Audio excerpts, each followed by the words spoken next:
Hey guys, what's going on? How are you guys doing? You're welcome to my YouTube channel. My name is Ile Owo, and I'm super excited to be back on your screen to talk about another film that I saw recently. And today it's gonna be fun. I'll try and make it as fun as possible, but please, before I go further, please, if you have never subscribed to my channel before, here's your chance to do so. Kindly subscribe to this channel, like this video, share with your friends, and of course, watch some of my old videos and previous videos and let me know what you think about them. And just go straight to the comment section and tell me what you like, what you don't like, what you think I can improve on. I'm always at your service.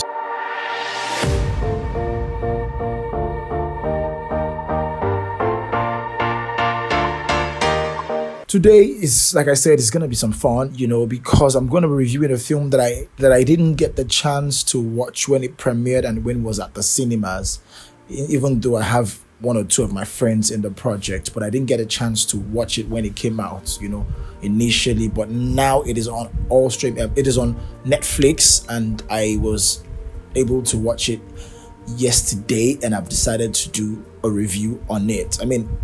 There's a video on my Instagram right now that I talked about the leading actor in the film and why I liked what she did in the film and all that. You can go check that out on my Instagram page. But for now, let's just focus on the entire film. We're going to be talking about the entire film. Now, which film am I talking about? I'm talking about no other film but Ile Owo. Eternal life. Eternal life. Owo. Eternal. There is hope for your sons. Itutu Sagbadewe. I want to live eternal life. Oko mi. Salafian. God go with you. There is a woman here. A woman of a marriageable age. I'm done. God has promised to marry you this year. You saw him today, didn't you? Who, Baba? Who?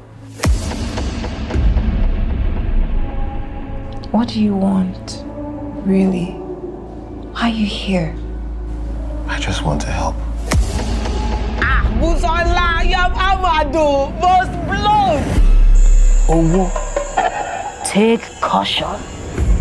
Make sure that the cycle is not broken. If you have ears, hear. Busola, can't you feel it? There is something here with us.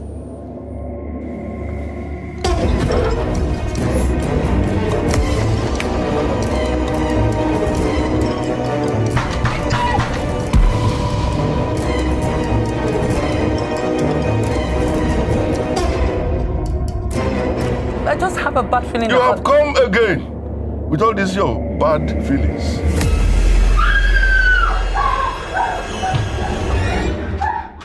House of Money, produced by Film Tribe, Kayode Kazium's Film Tribe, directed by Dario Olaitan, written and directed by Dario Olaitan. Has a few amazing actors that I respect in the industry, from Tina Umba to Bisola Ayola to Immaculata Oko Kazium to Mofe Duncan to Sophia Lakija. Who else? A couple of other, great actors. I was really excited to watch it actually, because one of my friends who I know her journey, I know how she started her journey as an actor in the industry. She was once a presenter, then she delved into acting, and I know how she started, and she literally is the leading lady in this film. I'm talking about nobody else but, of course, Immaculata Oko Kazium, who is just an amazing person. Personally, I think she's just an amazing person. I am super proud of the woman she is becoming now. She's becoming a better person, a better actor, she's a great person, but she's actually becoming a better actor, a better performer on screen. So Ile Owo is a story about a powerful man in ancient times who was trying to get power to be immortal. He was trying to get power to be immortal, but unfortunately, the sorceress told him that this power you are seeking, your generation, you don't deserve this power, or you don't have the right to this power, or this power has passed your generation. You're gonna have to pass this thing to your children, because they are the ones who have the potential, they're the ones who have the chance to enjoy the power of being immortal in their generation. So, but for you, this power has passed you, it has gone to your children. So if you want this power, you're gonna have to will it to your children and not yourself, which is, he decided, he accepted the offer, and he decided to will the power to his children. Now these children have to, every 25 years of their lives, perform this sacrifice so they can stay immortal. So that's what it is about the film. If you want to know more, please go and watch Ile Owo. It's currently streaming on Netflix right now, so you can go check Ile Owo out and you know more about this. So that's the story, which I think is a great premise, to be honest. I thought the way the film started, I had so much hope. Like, I had high hopes for it. I was excited. I liked the way they started with animation. They started narrating the initial story with animations, and I was like, oh, okay, this is nice.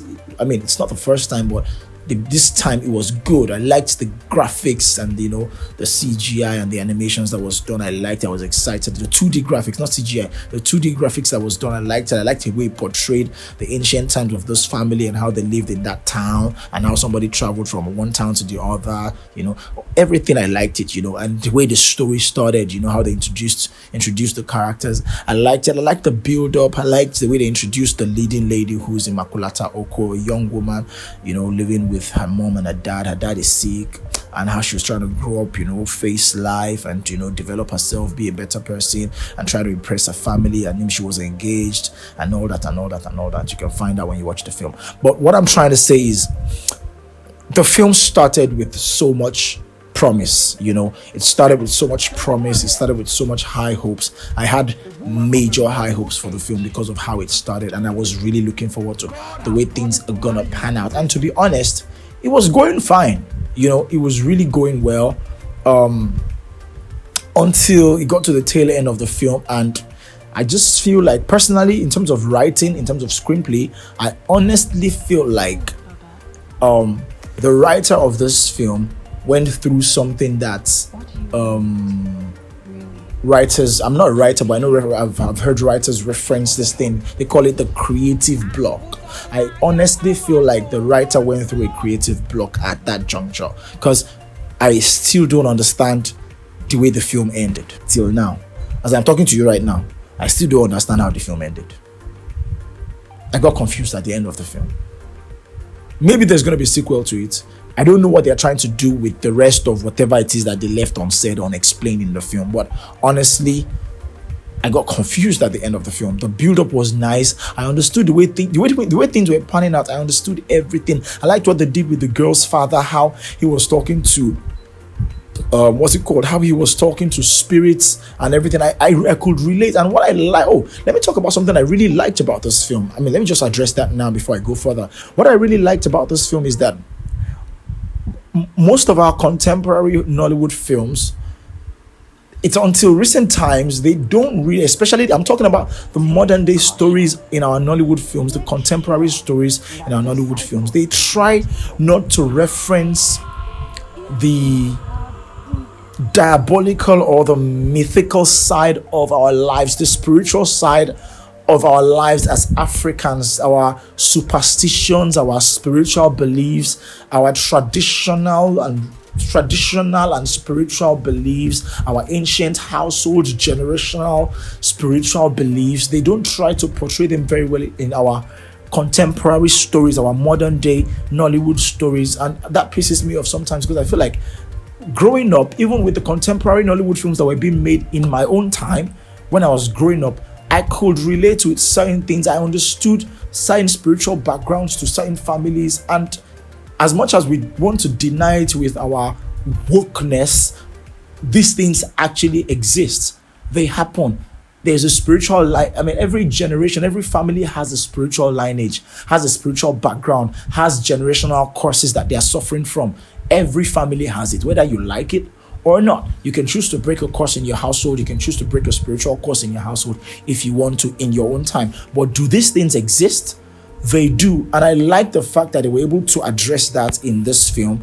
Now, with our local Yoruba films, they address these things, they talk about these things, but you know that these Yoruba films don't get the kind of exposure that our contemporary Nollywood big budgets, they don't get the kind of exposure these films get. So I feel like with our contemporary big budget Nollywood films, we need to start, talking about these things, addressing these issues, selling, quote and unquote, selling our culture and our tradition in this manner, because I feel like that is what they do in the West. The superhero films, and they portray, they drop this thing in a subtle manner in these films, and we see them. So why can't we? And these things are even more real with us. They are more of our real life experiences compared to them, because even as at today in Nigeria, people are going through spiritual issues.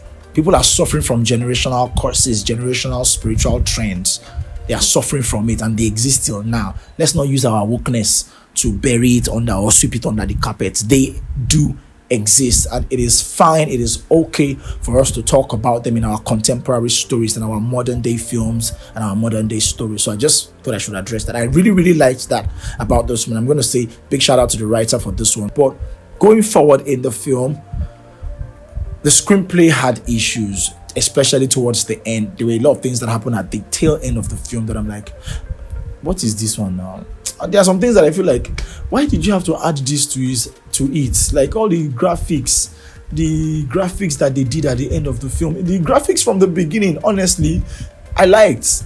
That dark mythical being that was going around appearing to the girl's father and appearing to people, and the way they were, positioning these things and the way it was designed. I liked it. But towards the end, you see those things that they did, I don't know, I felt it was unnecessary, in my opinion. Honestly, I strongly feel like it was unnecessary. But and then the story, and if it's not even helping the story, it didn't even help the story, to be honest, because I was wondering, why is this one happening like this? Is there going to be a sequel to this film? If there's going to be a sequel to this film, I still feel like it shouldn't even end the way it ended. But that's about what I don't like about the film. That is actually one major thing I didn't like about the film. But to be honest, I like the way it started. I like the way it built up. I like the way they introduced. I liked the way they introduced F.I. Wara's character at the hospital. Brilliant. I loved it. And I loved his demeanor, his performance, even though he became, I don't know, I'll call him, it was very suspect. Seeing him alone, I could tell that this guy is on a bad mission. And sometimes when you introduce characters, give us that mystery. Let us be confused small. Let's have a plot twist. Let me just see this guy, and this guy is a solution to this girl's problem, boom, boom, and everything. And then we now see the real him, But from the get-go, the way he was talking, the way he was looking and giving that body, I'm like, Baba, you're already giving yourself away. I don't know why. Maybe that was intentional. If it was intentional, fine. But I don't know. Anyways, I liked Tina Mba's character in the film. Tina Mba would always come through. Tina Mba would always come through, and she did come through in this film with her performance. I feel like Kiki was in the film. Kiki was in the film, and I thought Kiki was just Kiki, to be honest. Kiki was just Kiki. Let's just put it that way. Kiki, you see the regular Kiki you see, is the same Kiki that I saw in this film. Nothing else, nothing more, nothing else. They just said, I don't even think they gave her a script safe. Not honey, shall do your thing, and she just did that thing, But apart from that, Immaculata Oko again, bam. Let me just talk about her a little. So Immaculata Oko's performance and her character helped this film to a large extent, because I fell in love with her character. I feel like 70-80% of the audience that will watch this film will fall in love with her character. and because you fell in love with her character, or because you've been made to fall in love with her character, you want to follow her story from the beginning till the end, regardless of every other thing that you're not comfortable with in the film, or regardless of every other thing that was happening in the film. They made me fall in love with her character from the beginning, and she was beautiful. Her costume, the way she looked, the way she carried herself. Immaculata, I am proud of you. Honestly, I am proud of you. This is not because I even know you as a person, but I feel like knowing you as a person sort of adds to the fact that I was really impressed. You know, it adds to the fact that I'm like, this girl, there's potential, there's something there to work with. So big shout out to Immaculata, big shout out to Film Tribe. Good film, even though the ending still pisses me off. I'm still confused. I'm not pissed off, I am confused. That's the honest truth. I am confused. But overall, if I was gonna rate this film, I'll give it 6.5, maybe a 6. Yes, I'll keep it at a 6 actually. And the only reason why it's getting a 6 from me over 10 is because of Immaculata Oko Kasum.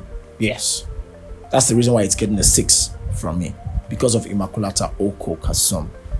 She was a shining light in the film, and I think it justifies her nomination for Best Actor in a Drama at the EMVCs. Her performance for a first-time leading lady, I'm sure that's one of the things the judges considered.